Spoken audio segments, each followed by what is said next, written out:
the breach.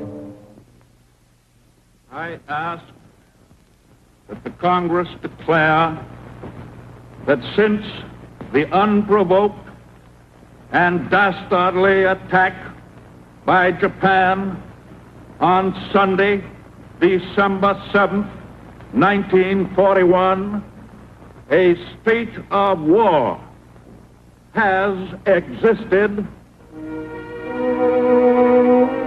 President Roosevelt speaks and the Armed Forces Act. Naval Secretaries Knox and Forrestal put into effect war plans previously prepared in the event of national disaster. One of the Navy's primary duties is the enormously complex task of funneling the means of survival to our forces and allies overseas. Shipping must be found and assembled, convoys organized, and cargoes assigned. But first, orders, directives, requisitions, and more orders. Orders to shipyards, orders to bases, orders to railroads, and orders to America that her factories and workers might begin producing in quantities the boldest economists never dreamed of, that the Axis leaders never dreamed of either. Fulfilling the orders is only the beginning. The products must be sent soonest, where they will count most.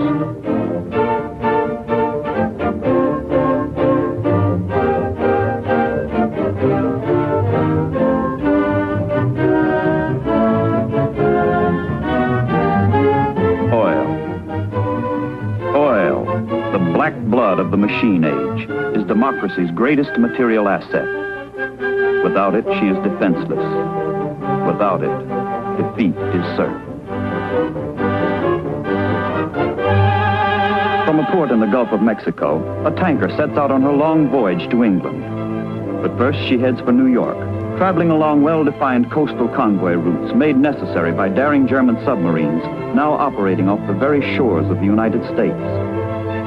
From time to time, more ships are fed into the convoys it passes key ports. Life on the tanker has none of the glamour of the grander ships. But unless the merchant sailors get their cargo across the ocean, the battleships will be useless. The carriers might as well be scuttled.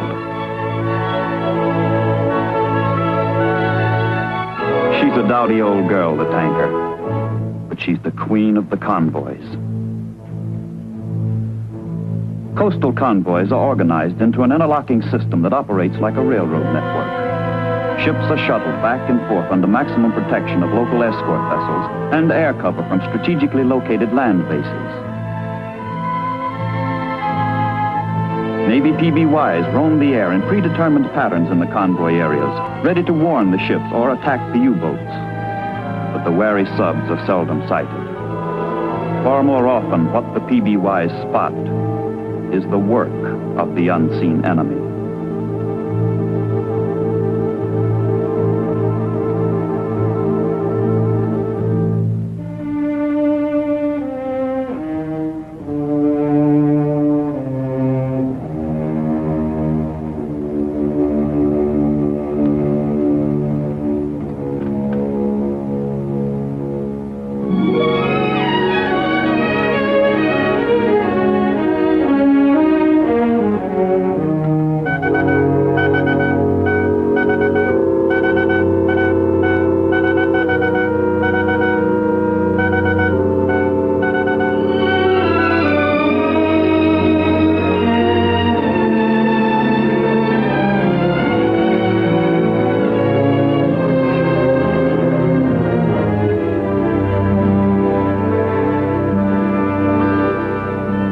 Sometimes the enemy leaves a trace, or what looks like a trace, an oil slick. A warning goes out at once, and a smoke bomb marks the spot.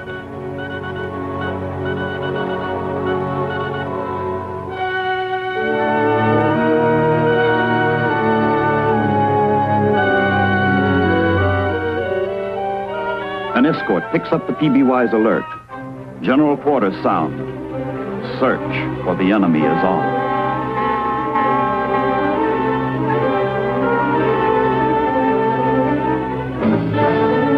The sonar man seeks the underwater echo that will betray the sub's position. No response.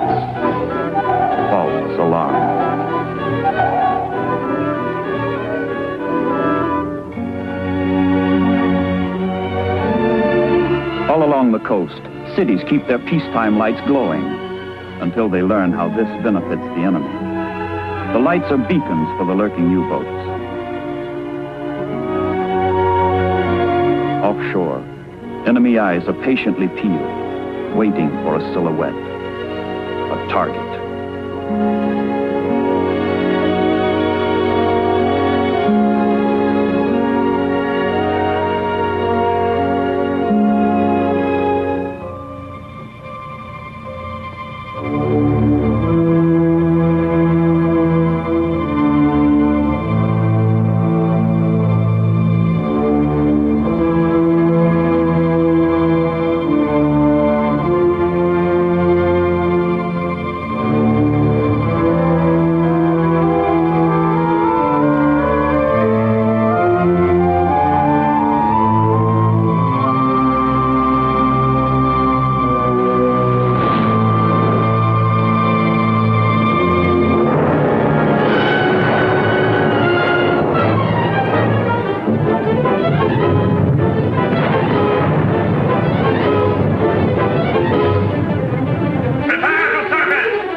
Deck guns are in order.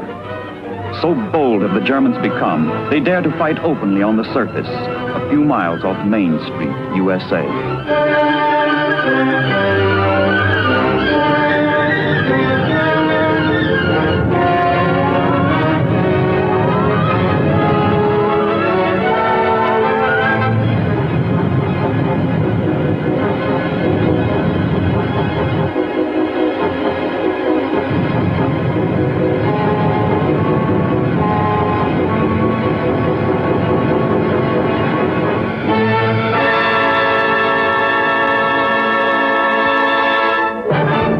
Dawn.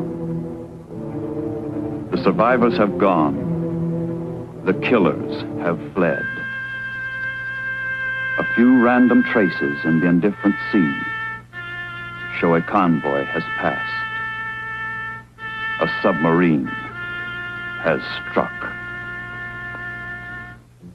The first leg of the voyage is almost over. New York, into whose harbor pours the wealth of North and South America, offers a temporary haven. Here the Gulf port tankers rest, waiting to be reassembled with other ships into a transatlantic convoy designated HX-0. Ships fill their empty holds with waiting cargo, stuffing them to the bursting point. Getting these supplies to their destination safely will be a dominating factor throughout the war. This is what the Battle of the Atlantic is all about.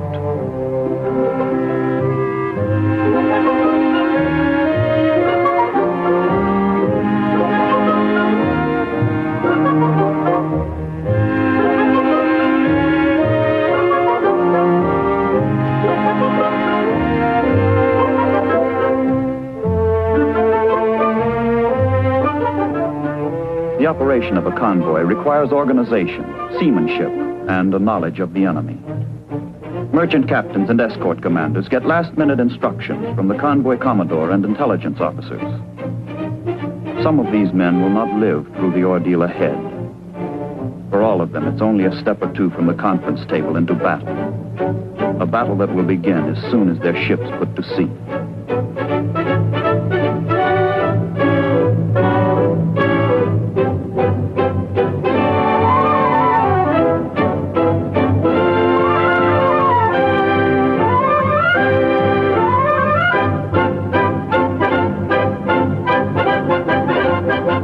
Nothing is left untried to give the convoys protection.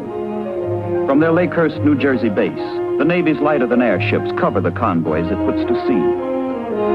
The stately blimps lolling overhead are a comfort and a reassurance to the sailors below as they head into the unknown.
The convoy's 50 or 60 ships, scattered across 30 miles of ocean, must be kept under constant, coordinated control.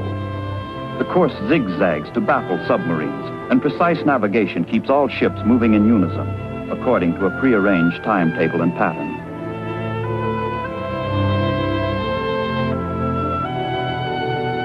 Meanwhile, the escorts act as watchdogs, with the aid of all the intricate new devices that science has added to war at sea. But there are not yet enough of them, leaving dangerous holes in the ring of protection around the convoy.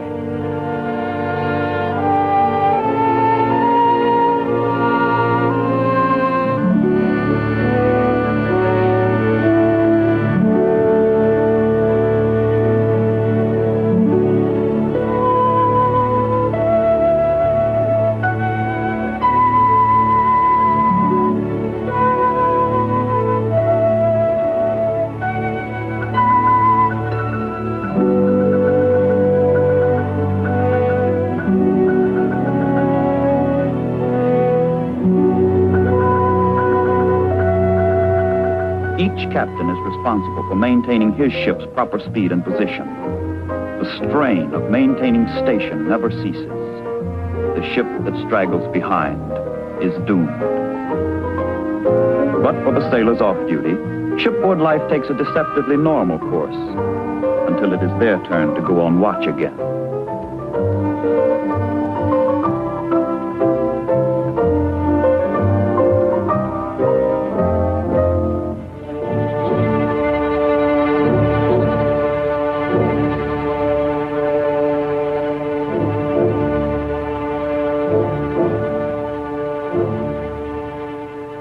Convoy HX0 is still a long way from England. As it heads into the perilous open spaces of the North Atlantic, the Royal Canadian Air Force furnishes coverage from bases in Newfoundland. Submarines can neither surface nor attack as long as aircraft are overhead. But there are still vast stretches of the ocean over which no air umbrella can be spread. In this fatal gap, the convoys are almost helpless. The U-boat, almost invincible. Fog, the ancient curse of mariners, intensifies all hazards of a hostile sea. The convoy must slow down. A dangerous, desperate measure. Reduced speed favors the enemy, but collision would be disastrous.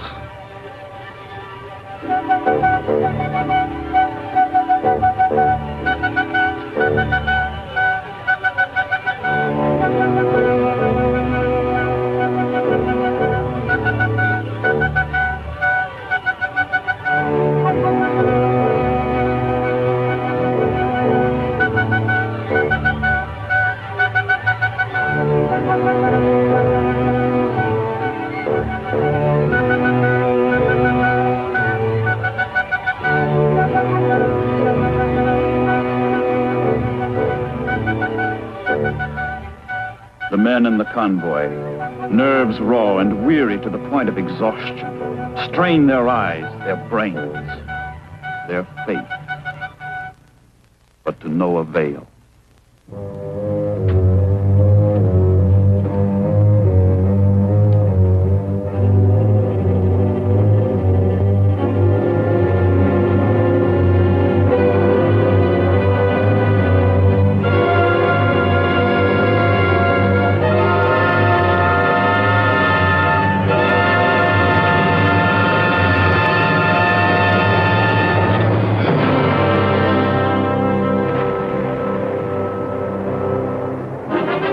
Ship signals the convoy to proceed while she tries to locate the enemy and counterattack. But the battle-wise German seamen know what to do. Submerge. Head for the bottom. Cut the engines. Sweat out the depth charges.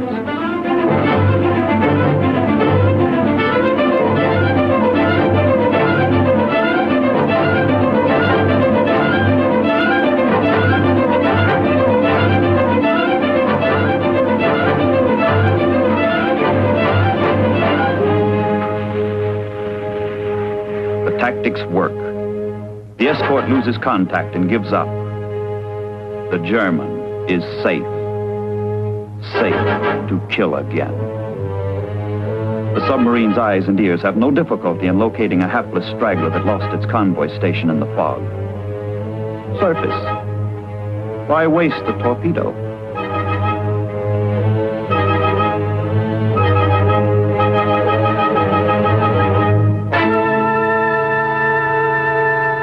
The ship's armed guard has pathetically little with which to resist.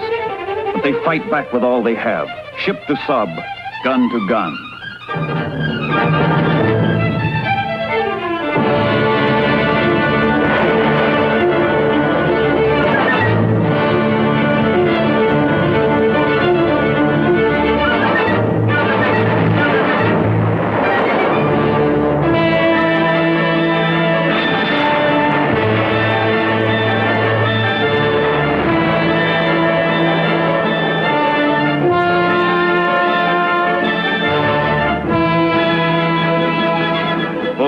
Ahead. The hunt is still on.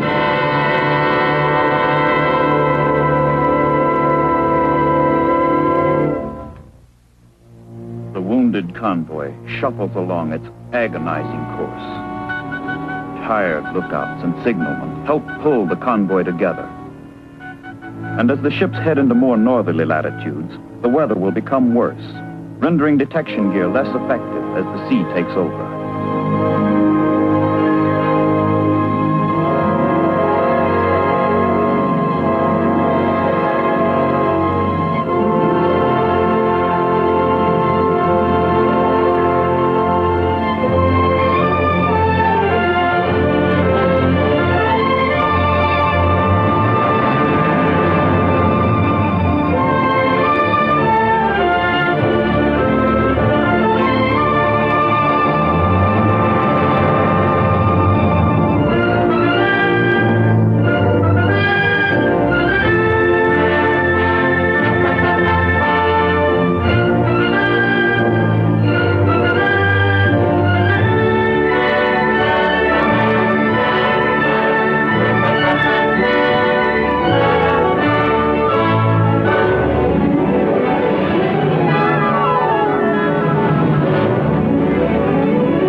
Calm seas are welcomed by all hands.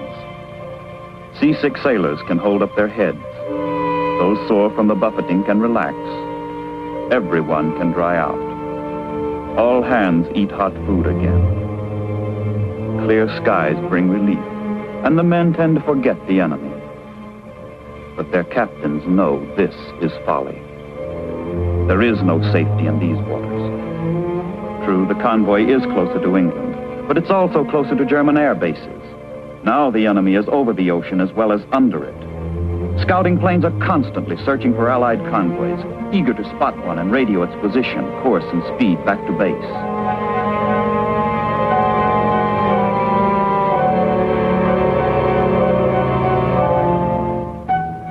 Instantaneously, efficiently, the message is decoded at U-boat headquarters on the French coast, where the convoy's position is plotted.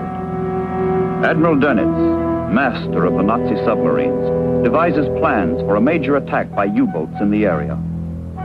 He reckons their positions in relation to the convoy and organizes them into a wolf pack. In a matter of minutes, the submarines have top-secret orders to rendezvous and proceed to a designated spot in the path of the convoy.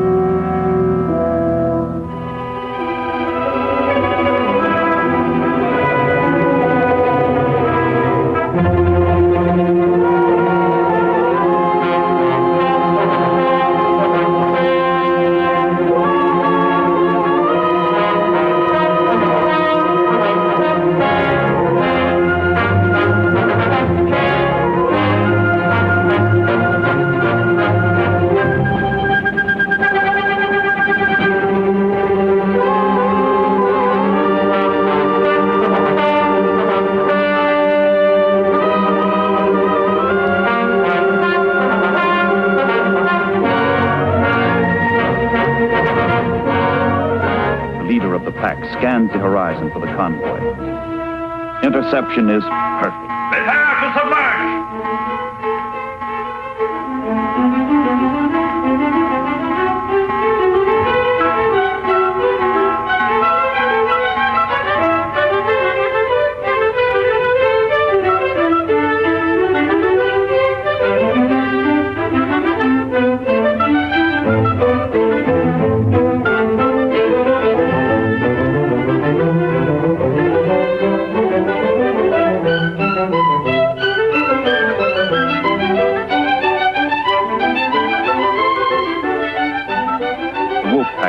Around the convoy, giving each skipper his own share of the spoils. No ship is safe.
The battle is over. The ships are sunk. The men are dead. Surviving ships have not much further to go. The long voyage is almost over. England, grim England, to these sailors means victory.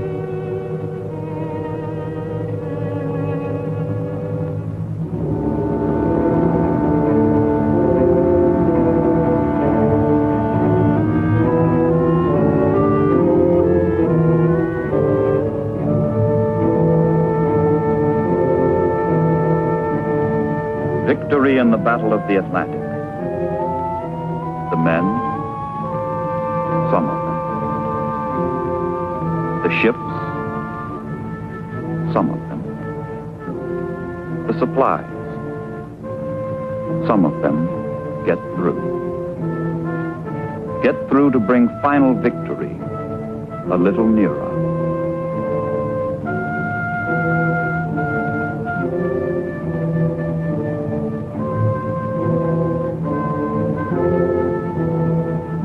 But who can measure the cost?